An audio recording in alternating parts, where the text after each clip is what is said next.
اور ان سے 2 شخصوں کا حال بیان کرو جن میں سے ایک کو ہم نے انگور کے 2 باغ عنایت کیے تھے اور ان کے گردا گرد کھجوروں کے درخت لگا دیے تھے اور ان کے درمیان کھیتی پیدا کر دی تھی. دونوں باغ کثرت سے پھل لاتے اور اس کی پیداوار میں کسی طرح کی کمی نہ ہوتی اور دونوں میں ہم نے ایک نہر بھی جاری کر رکھی تھی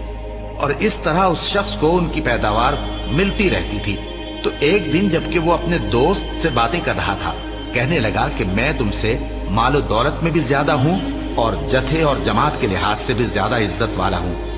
اور ایسی شیخیوں سے اپنے حق میں ظلم کرتا ہوا اپنے باغ میں داخل ہوا. کہنے لگا کہ میں نہیں خیال کرتا کہ یہ باغ کبھی تباہ ہو اور نہ خیال کرتا ہوں کہ قیامت برپا ہو، اور اگر میں اپنے پروردگار کی طرف لوٹایا بھی جاؤں تو وہاں ضرور اس سے اچھی جگہ پاؤں گا. تو اس کا دوست جو اس سے گفتگو کر رہا تھا کہنے لگا کہ کیا تم اس ذات سے کفر کرتے ہو جس نے تم کو مٹی سے پیدا کیا، پھر نطفے سے، پھر تمہیں پورا آدمی بنایا؟ مگر میں تو یہ کہتا ہوں کہ اللہ ہی میرا پروردگار ہے اور میں اپنے پروردگار کے ساتھ کسی کو شریک نہیں کرتا. اور جب تم اپنے باغ میں داخل ہوئے تو تم نے ما شاء اللہ لا قوت الا باللہ کیوں نہ کہا؟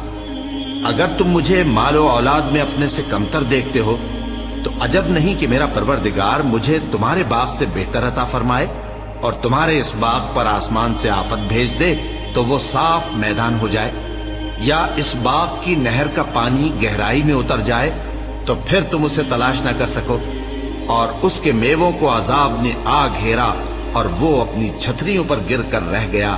تو جو مال اس نے اس پر خرچ کیا تھا اس پر حسرت سے ہاتھ ملنے لگا اور کہنے لگا کہ کاش میں اپنے پروردگار کے ساتھ کسی کو شریک نہ بناتا. اس وقت اللہ کے سوا کوئی جماعت اس کی مددگار نہ ہوئی اور نہ وہ بدلہ لے سکا. یہاں سے ثابت ہوا کہ حکومت سب اللہ کی ہے، جو معبود برحق ہے وہی بہترین ثواب عطا کرنے والا اور بہترین انجام لانے والا ہے.